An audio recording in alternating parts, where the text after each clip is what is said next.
already. Doesn't mean that people are going to be signing up for this themselves in droves, but at least they are not working as hard to prevent people from doing it. Got a long way to go, but I feel now that if a person dies today and they get what we would call by today's standard a good suspension, in other words, there wasn't a lot of ischemic time and you didn't have an autopsy and the team was right there at your bedside, your deathbed, to start the procedure, that even though there's going to be quite a bit of damage compared to how we'll do suspensions in the near future, still, if you stay frozen long enough, they'll be able to repair that. And one of the things, of course, is simply a new idea takes time to be absorbed. So one of the factors is we've had some more time. We've had some more decades during which people have gotten used to the idea, seen the idea, whether it's in movies and film and newspaper coverage, and are beginning to say, okay, I've heard of that, I can understand it. We're also seeing a number of technological advances that make the whole concept plausible. So for example, we're seeing advances in nanotechnology, and now it's quite reasonable to talk about manipulation and control at the molecular and cellular level. So this, again, adds to the technical feasibility. Obviously, the whole notion of cryonics requires basically two stages. There's a stage where you cool, and then there's a stage where you apply advanced technology to reverse anything that might have happened during the cooling process and restore the person to good health.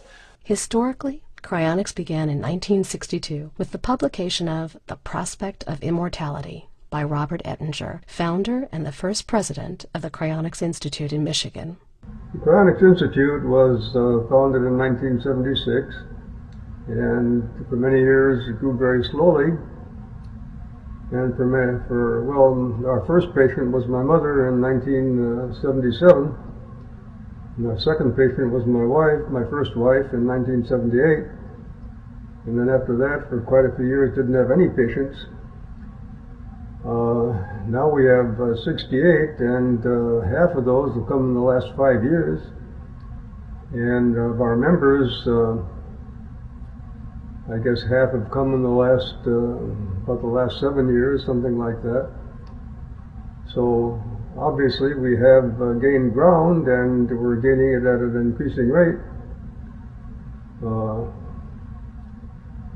So we're still very small, obviously, in absolute terms, or in relative terms, if you consider the population of the country, let alone the world.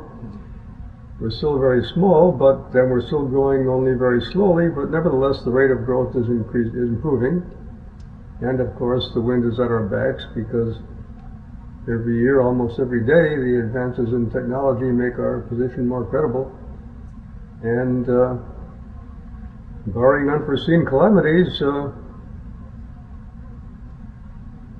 future looks okay, except of course that there'll be untold numbers of individuals who miss their chance. I would like to think of this as a extreme version of a hospital ward. We do call the people we have preserved patients. We think of them as patients. Try to treat them as patients. Metabolically challenged patients. Cryonics, because when the Ted Williams case story came out, Alcor wasn't talking to anybody, understandably, because when it first came out. So the next thing the media would do is contact us, or ACS, United Cryonics organizations, and we got a lot of calls from sports stations and stuff like that. And a lot of people never even heard of it. They thought it was something brand new, and I was surprised at how few people actually heard about it. At the very first, before they actually froze somebody, when Robert Ettinger first wrote the book, The Prospect of Immortality, which kind of launched this, at the very first, when people didn't actually have to see a frozen body, before anybody was frozen, the idea of cryonics was pretty well accepted. And Robert Ettinger was invited on the Johnny Carson show twice. They had articles in Playboy magazine and this and that, and everybody thought it was really great until they had to look at a frozen dead body, and then they thought, wow, this is bizarre. Rudy Hoffman, an independent certified financial planner, has helped more people sign up for cryonics than anyone.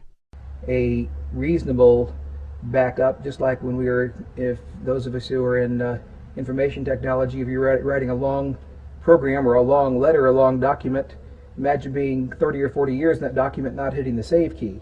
This is kind of a save key function, and again, not an end in itself, but a reasonable insurance, and of course that insurance is in turn funded by insurance. Analogy of freezing a human body is like trying to warm up hamburger or some of these other nonsensical comparisons. That may have been true in the 60s when we didn't know as much as we do today about the molecular structure of the body.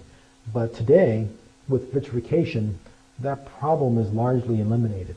Brian Wook, senior scientist at 21st Century Medicine, has been working with Greg Fay to develop an advanced method of cryonics, a less destructive preservation method called vitrification.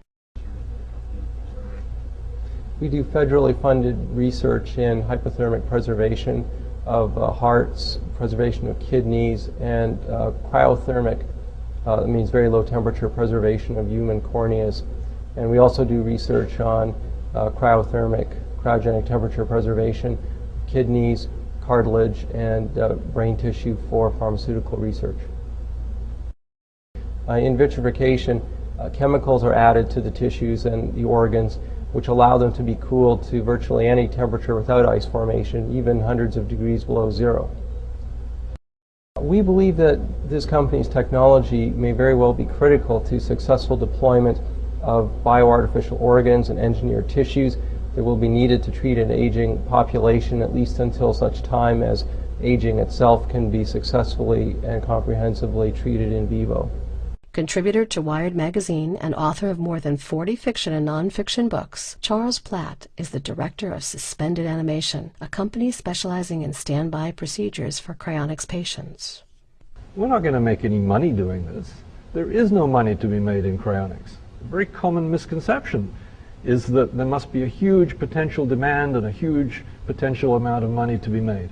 This is not true. It's very hard to sign people up, and they never want to pay very much. And the service itself costs a lot of money if you're going to do remote standby. It's very expensive. So the idea of suspended animation is to develop service in Florida and the rest of the nation, do additional cases, because you're no good if you don't do any cases. You don't find out all the things you should be doing. And I hope, personally, that if we set a good example here in terms of what can be done, other people may either want to do better than we are doing, or they may want to imitate some of the things we are doing. And that's just fine. Have no proprietary feeling about any of the things we may create here. The more widely they are adopted, the safer that makes me as someone who wants to have those techniques for himself. Oh yeah, I'm a cryonicist. I think that it is something worth doing. Right now the price for cryonics at Alcor is $80,000, and this can be covered by life insurance. If you start off very young, it will not cost you a lot of money. I'm paying only $85 for the policy that is sufficient to cover my chronic expenses. And of course it is not guaranteed to work, and not everybody gets a high quality suspension, but it is a wager that I'm personally willing to take, because at worst I'm losing $85 a year, but if everything goes well, I might gain 100 years of life or more.